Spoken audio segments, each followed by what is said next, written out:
Nimempima mgonjwa wako. Umenielewa vizuri?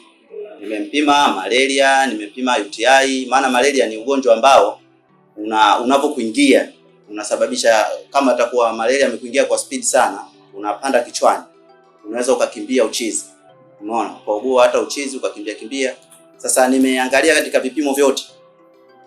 Majibu niliyotoka nayo hapa kwamba bwana hana malaria, hana UTI, yani katika hivyo vigonjwa vyote vikali hamna hata anachoumwa kati ya hivyo vigonjwa. Kwa hiyo mimi kwa ushauri wangu nilikuwa naomba mkaangalie upande wa pili. Sawa? Sawa daktari. Nikuelewa, asante.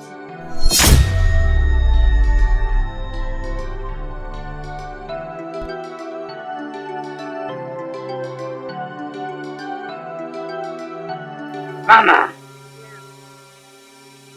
naona matatizo ya mume wako. Mume wako matatizo amejisababishia mwenyewe. Kila nikiangalia hapa, mizimu inaniambia. Sasa Mr. Madevu, mimi nadhani kila kitu kiko sawa. Nimeridhika na eneo, liko vizuri. Hapa kilichobaki tusainiane tu mikataba. Baada ya hapo nikuingizie mzigo wako katika akaunti yako. Nadhani kila kitu kiko sawa. Mkataba wangu ambao niliuandaa ndio huu tayari. Na mimi namalizia kusaini hapa. Maliza na uta sign. Then nitakuingizia mzigo wako kwenye account. Kila kitu kitaenda sawa nadhani.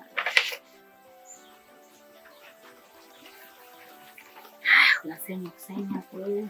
Saini hapa. Lakini jua pesa yangu hujanipa. Sasa babangu, ina maana hatuaminiani mimi na wewe?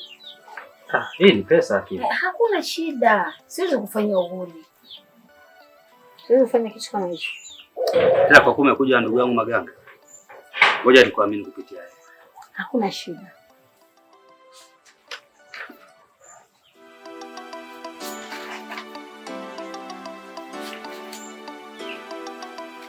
Kuna saini yako nini?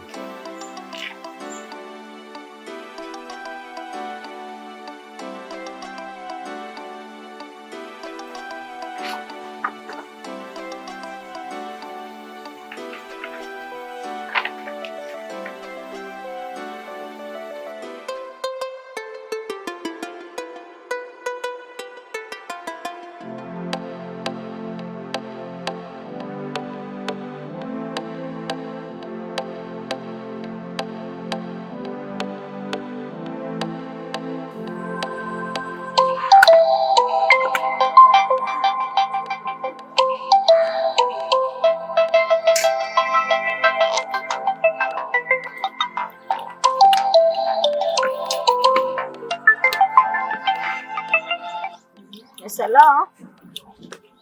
Tatizo. Habari. Dada, umenisainisha mkataba leo siku ya pili. Pesa yangu hujaniingizia. Nikuelewe vipi? Sasa Mr. Madevu, nataka labda ulikuwa unataka pesa ipi? Hivyo unaweza ukasaini mkataba bila ukiingiziwa pesa? Kwa akili zako timamu kabisa unapewa mkataba unasaini bila kuingiziwa pesa. Makubaliano yote sisi ni kwamba unanisainisha siku ya pili unaniingizia pesa yangu. Na ndio maana unaondoka namba ya akaunti yangu. Sikia nikwambie ndugu yangu, mimi sitaki usumbufu. Mimi na wewe tushamalizana kitambo tu. Tangia siku tulosaini mkataba. Naomba usinisumbue. Please. Madevu. Halo.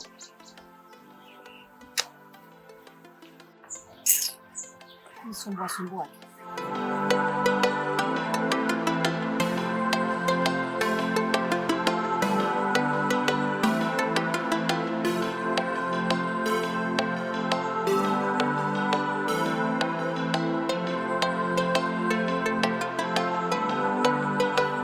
Habari yako? Bwana salama sana. Karibu. Asante. Karibu sana kwenye ofisi yangu. Asante. Kwa majina naitwa Anko Madevu. Ila unaweza kuniita Madevu. Yeah, Anko Madevu. Yeah. Karibu sana. Mimi kwa majina naitwa Bwana Afrey. Okay, ni wakili. Asante. Mr. Afrey. Naam. Mimi nina shida. Eleza shida yako. Nina shida kubwa sana. Mimi nimefanya biashara. Ndio. Na dada ni mmoja. Lakini kwa bahati mbaya alicheza na akili yangu. Sawa. Kanisainisha document kabla hajanipa pesa. Kwa hiyo nikimpigia simu aniingizie pesa, ananijibu majibu ambayo sijaridhika nayo.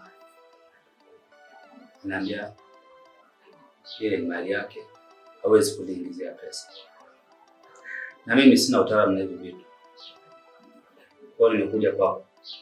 Naomba nisaidie kwa bosi. Bwana Marevu, kwanza nikupe pole sana.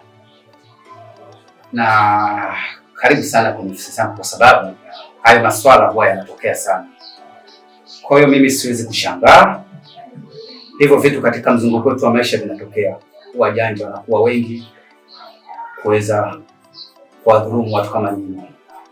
Lakini kwa kupitia wakili mimi Bwana Alfred nitahakikisha haki yako utaipata bila shaka. Sawa Bwana Marevu? Tashukuru sana. Basi utanipatia majina ya huyo dada, utaanza kusimamia rasmi kesi yako. Na hakikisha utafanikiwa. Hazijawahi kunishinda na kesi kama hizi. Naomba nisaidie kwa sababu hiyo ndio finali yangu ya mwisho. Nikipoteza hapo basi. Karibu. Basi swala limeisha.